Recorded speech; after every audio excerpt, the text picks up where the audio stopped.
આપણે Gujarat studies YouTube ચેનલમાં ફરી એક નવા વિડીયોમાં આપનું હાર્દિક સ્વાગત કરું છું. તો મિત્રો, ઘણા સમયથી કોઈ પણ ભરતી કે કોઈ પણ રિક્રુટમેન્ટને લઈને કોઈ અપડેટ ના આપી શક્યો, એના માટે માફી ચાહું છું. એના માટે પર્સનલી હું મારા કામમાં અટવાયેલો હતો, એના લીધે કોઈ અપડેટ નહોતો આપ્યો, પરંતુ હું ટેલિગ્રામ અને વોટ્સઅપના માધ્યમથી તો તમને અપડેટ મોકલી રહ્યો હતો. રાઈટ, યુટ્યુબ પર વિડીયો નહોતા આવતા, બાકી ટેલિગ્રામ અને વોટ્સઅપ પર દરેક અપડેટ આવતું હતું. ઓકે મિત્રો, હવે આપણે વાત કરીએ છીએ અત્યારે જે હાલમાં કઈ કઈ ભરતીઓ ચાલી રહી છે, ખાસ કરીને એની વાત કરીશું. અને આ એક વિડીયોમાં લેટેસ્ટ જેટલી પણ ભરતીઓ ચાલી રહી છે એની અપડેટ આપીશ, અને અપકમિંગ જે પણ ભરતીઓ આવી રહી છે એની પણ અપડેટ આ વિડીયોમાં આપવાનો પ્રયત્ન કરીશ. તો પ્લીઝ વિડીયોને લાસ્ટ સુધી સ્કીપ કર્યા કરજો છો.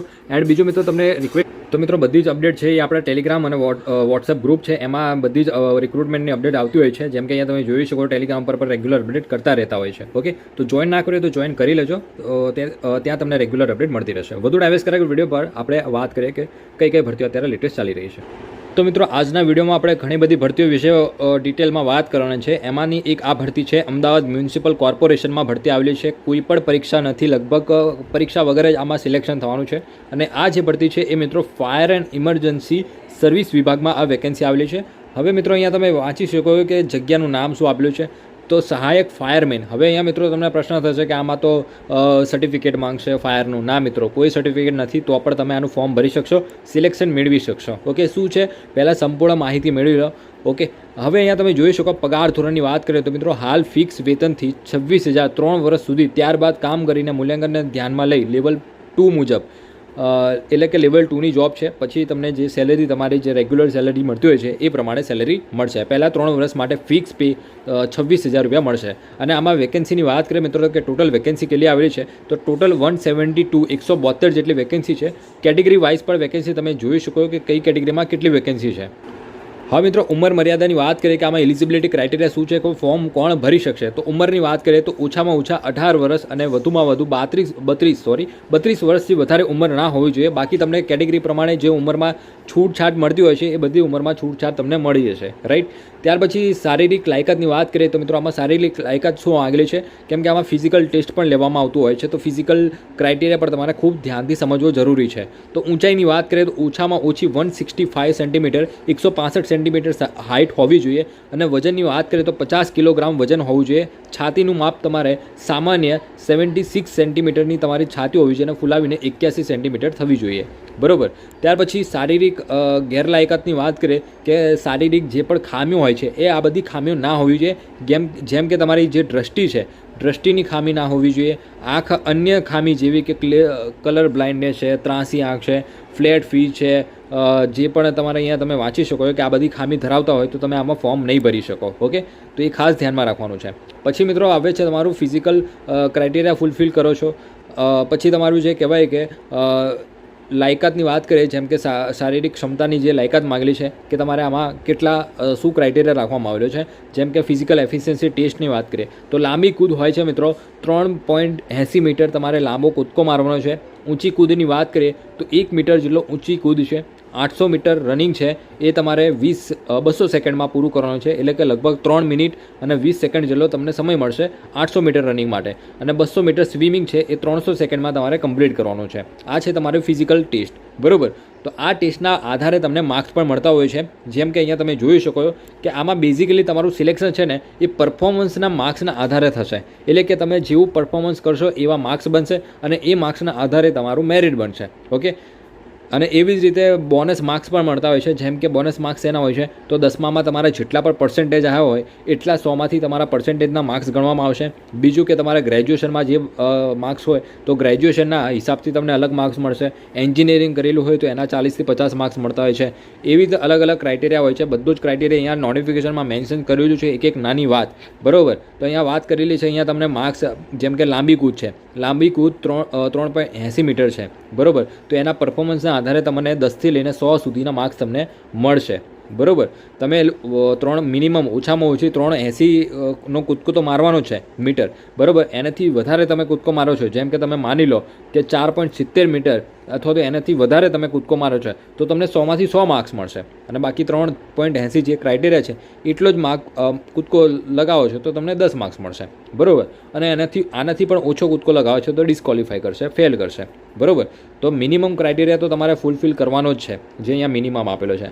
બરાબર, અને આનાથી ઉપર તમે જે કરો પરફોર્મન્સ એના આધારે તમારું એક્સ્ટ્રા માર્ક્સ બોનસ મળતા હોય છે, બરાબર. તો ઊંચી કૂદમાં એવું હોય છે, પછી દોડમાં પણ એવું છે, જેટલા ઓછા સેકન્ડમાં તમે 800 મીટર રનિંગ પૂરું કરશો એટલા વધારે તમને માર્ક્સ મળશે, બરાબર.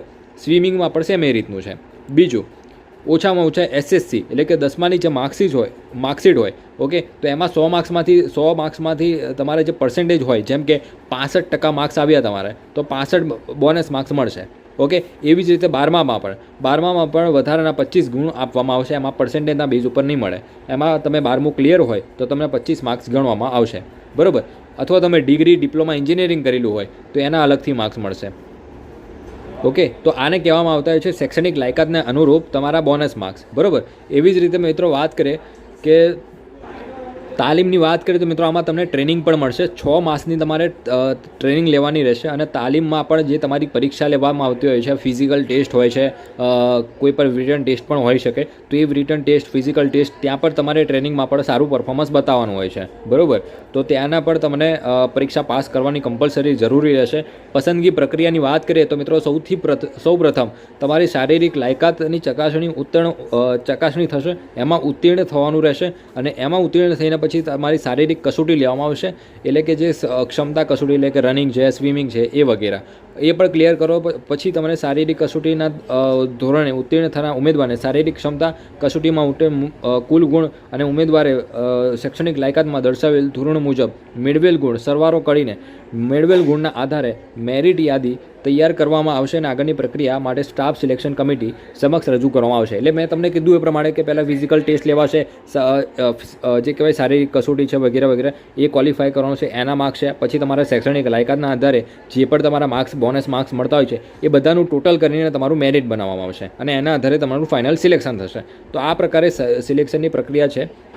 એટલે કે મિત્રો લગભગ નોટિફિકેશન વાંચતા તો એવું લાગે છે કે કોઈ પણ પ્રકારની આમાં પરીક્ષા લેવાની નથી. ડાયરેક્ટ તમારું ફિઝિકલ અને તમારા પરફોર્મન્સના બેઝ ઉપર, જે એકેડેમિક પરફોર્મન્સ હોય છે એના બેઝ ઉપર તમારું સિલેક્શન થવાનું છે.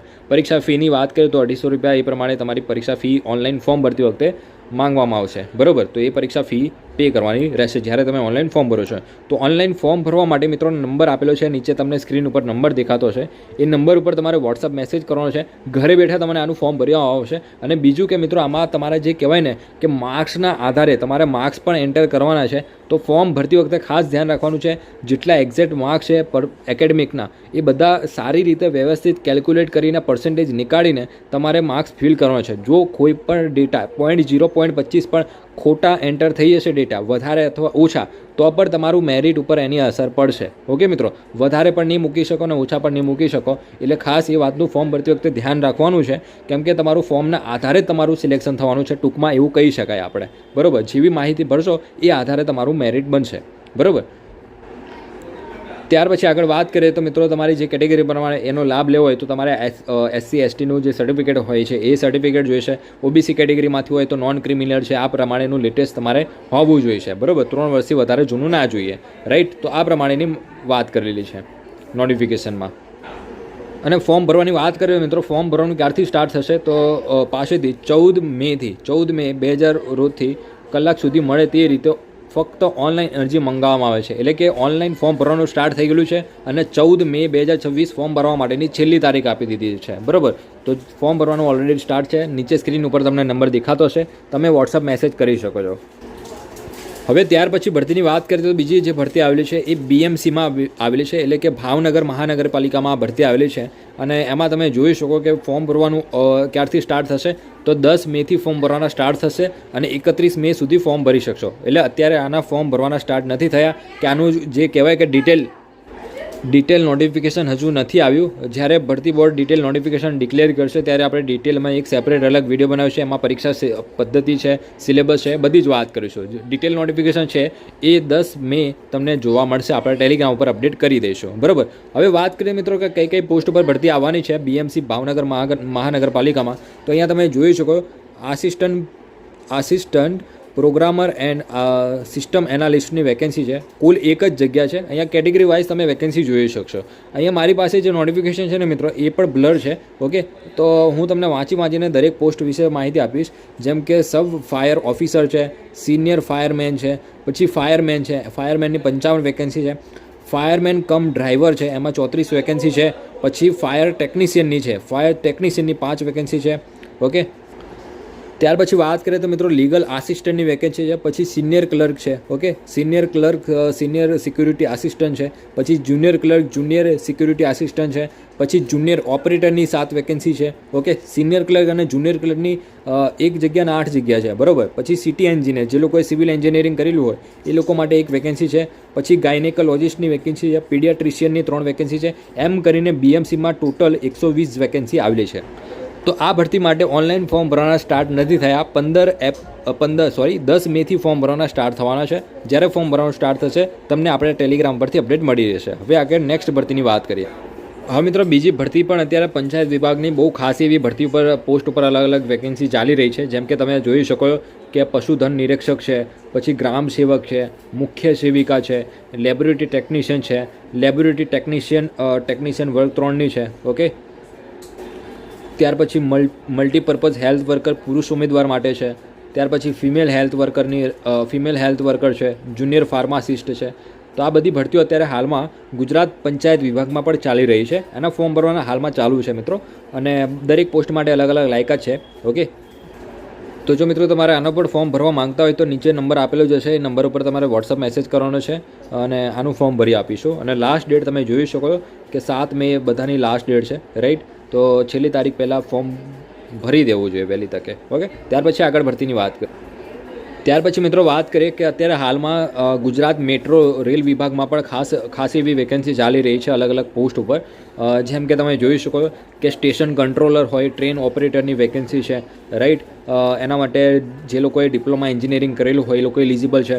પછી જુનિયર એન્જિનિયરની વેકેન્સી છે, પછી જુનિયર એન્જિનિયર ઇલેક્ટ્રોનિક્સ માટે છે, મેન્ટેનર, જે લોકોએ આઈટીઆઈમાં મેન્ટેનર ફિટરનો કોર્સ કરેલો હોય એ લોકો માટે વેકેન્સી છે. પછી ઇલેક્ટ્રિકલ આઈટીઆઈનો કોર્સ કરેલો હોય એ લોકો પણ આનું ફોર્મ ભરી શકશે. ઇલેક્ટ્રોનિક્સનો કોર્સ કરેલો હોય, આ બધા માટે અત્યારે હાલમાં ગુજરાત મેટ્રો રેલ વિભાગમાં વેકેન્સી આવેલી છે. ફોર્મ ભરવાના ચાલુ છે મિત્રો, અને 28 મે ફોર્મ ભરવા માટેની દરેકની લાસ્ટ ડેટ છે. તો છેલ્લી તારીખ પહેલાં ફોર્મ ભરી દેવું. આનું પણ ફોર્મ ભરી આપે છે, વોટ્સઅપ પર તમારે મેસેજ કરવાનો રહેશે. બાકી મિત્રો તમારે આના પર ડિટેલમાં વિડીયો જોઈતો હોય તો એક કોમેન્ટ સેક્શનમાં કોમેન્ટ કરીને જણાવજો, તો હું દરેક પોસ્ટ માટે એક અલગ સેપરેટ વિડીયો બનાવી દઈશ, અથવા તો ડિટેલમાં નોટિફિકેશન આપણા ટેલિગ્રામ પરથી પણ તમને અપડેટ મળી રહેશે, ઓકે. તો ટેલિગ્રામ પર જોઈન કરી રાખજો મિત્રો. તો મિત્રો અત્યારે હાલમાં ગુજરાત સરકારમાં આ બધી ભરતીઓ અત્યારે હાલમાં ચાલી રહી છે મિત્રો. આ ભરતીઓને લઈને તમને કોઈ ડાઉટ હોય, કોઈ કન્ફ્યુઝન હોય તો કોમેન્ટ સેક્શનમાં કોમેન્ટ કરીને પૂછી શકો છો, એનો હું જરૂરથી રિપ્લાય કરીશ. બાકી આવા જ પ્રકારના રેગ્યુલર ભરતીના અપડેટ હવેથી તમને આપણે ટેલિગ્રામ અને યુટ્યુબ ચેનલ પર હું પ્રયત્ન કરીશ કે રેગ્યુલર અપડેટ આપી શકું, બરાબર. અને ટેલિગ્રામ અને વોટ્સઅપ પર તો તમને અપડેટ મળી જશે. બાકી વોટ્સઅપ ગ્રુપમાં પણ જોઈન કરી રાખજો, ત્યાં અલગથી હું ખાનગી ભરતીઓની પણ અપડેટ મૂકતો હોઉં છું, ઓકે. પ્રાઇવેટ ભરતીઓની અપડેટ પણ તમને આપણા વોટ્સઅપ ગ્રુપમાં અપડેટ આવતી હોય છે. તો લિંક બંનેની કોમેન્ટ સેક્શનમાં છે, તમે જોઈન કરી લો, ઓકે. મળે મિત્રો નેક્સ્ટ વિડીયોમાં. આ વિડીયો પૂરતું આટલું જ.